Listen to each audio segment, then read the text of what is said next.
Hello and welcome back to Shelf Centered. This is Bryce. Thank you so much for stopping by. Thanks for liking and subscribing. If that's something you end up enjoying here, you never know. You might like this stuff. I don't know.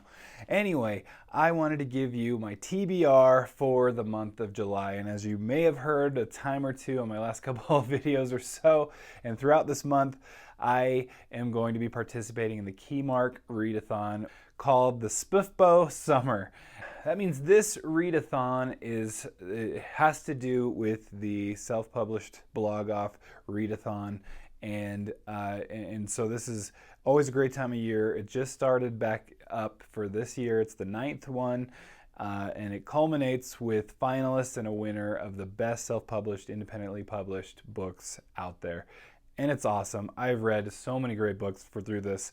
And so the readathon, though, does not focus solely around only having to read those books. You can read more, as you'll see from my list here, my TBR. But essentially, you have 5 books to fit into the prompts. There's a bunch of prompts, but you essentially have 5 books and potential of 3 points per book. And that's it. So 15 points total. And so you'll see that there's the prompts. You get one point for each of the prompts that you hit, up to 5. And then you can, for each of those 5 books, you can get a bonus point from the short list of bonus points allowable. A SPFBO book can be used every single time for a bonus. So you could read all 5 books as SPFBO books, and then you get that bonus point. So you don't even have to, you could just completely ignore the rest of the list except for that one part of it, which is cool. And then there's always the extra point of just reviewing it somewhere, and that's what's important, especially for independently published books. So anyway, you're going to see, I'm going to essentially give you the books that I'm reading and what I think they're going to fall under. Sometimes you just don't know until you read it, so who knows on some of these, but I'm kind of assuming, so I reserve the right to change this up.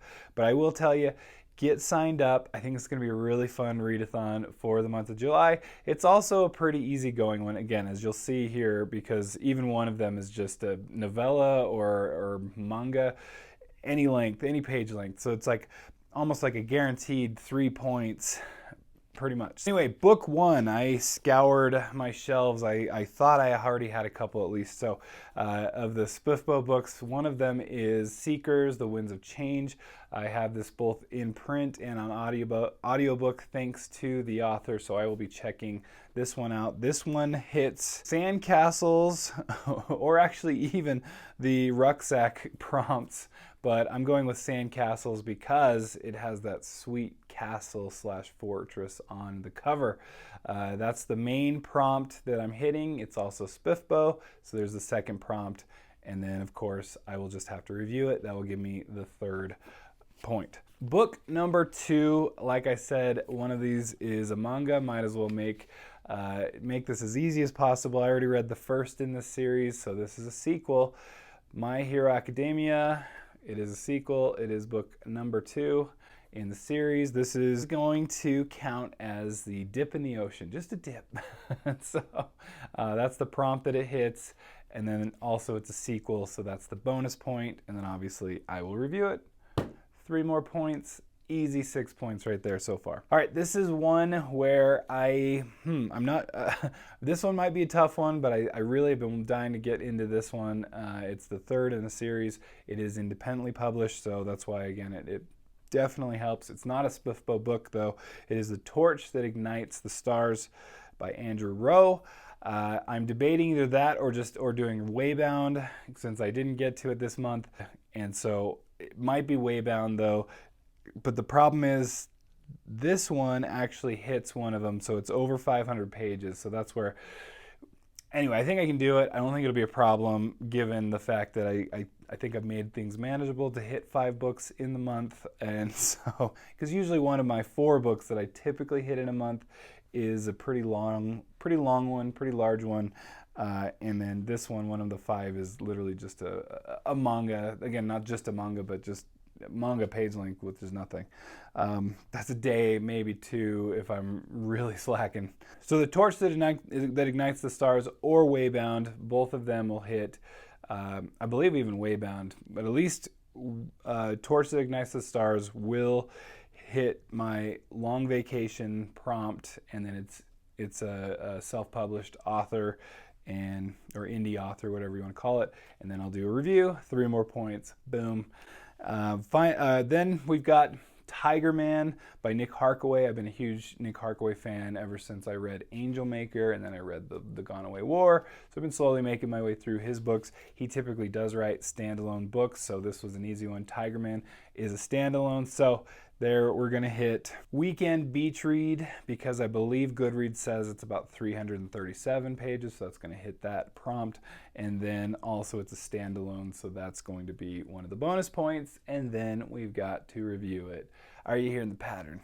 Finally, and I think this actually might be the quintessential book of this nature, but one of the prompts is Earth Vacation, and it's essentially vacationing on another planet that is not Earth. Well, I kind of I can't not just think about A Princess of Mars by Edgar Rice Burroughs. It's like the classic, that situation. Somebody from Earth going to Mars, another planet, boom, hits the prompt. On top of it, it is, I had to look it up, it's the debut book from Edgar Rice Burroughs, 1912 we're talking. So at least according to Wikipedia has A Princess of Mars coming out in 1912 in July, and then Tarzan coming out in 1912 in October. So it's like barely the debut. But I think it counts. I think that's the one. You can correct me if I'm wrong. And so anyway, we've got Earth Vacation, plus it's the debut book of a very famous author, but here we are. So like I said, a lot of different books that can qualify, and we kind of kept it that way to be very open. I mean, literally 3 of the prompts alone had to do with no page length, then pretty short page length, 200 to 350, and then 500 plus. So literally you could fit any book into pretty much any of those.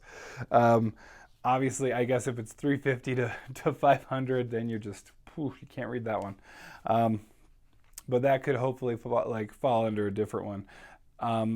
There's weapon, there's just cover has to have a weapon, or sandcastle, castle or fortress.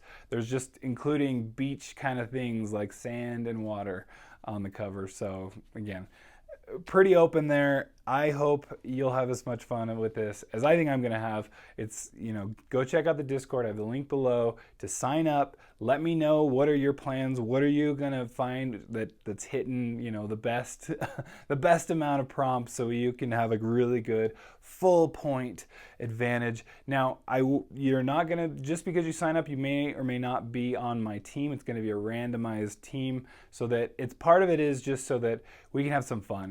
We want it to be competitive, but at the same time, still collaborate with your favorite people and still have some fun with it. So it's really just to be an easy-going readathon that'll just be, having some fun together and making some new friends at the same time. So anyway, I hope you enjoy this, and I hope you have some fun with it. And we will catch you next time. Thanks for liking and subscribing, and we'll catch you later. Bye.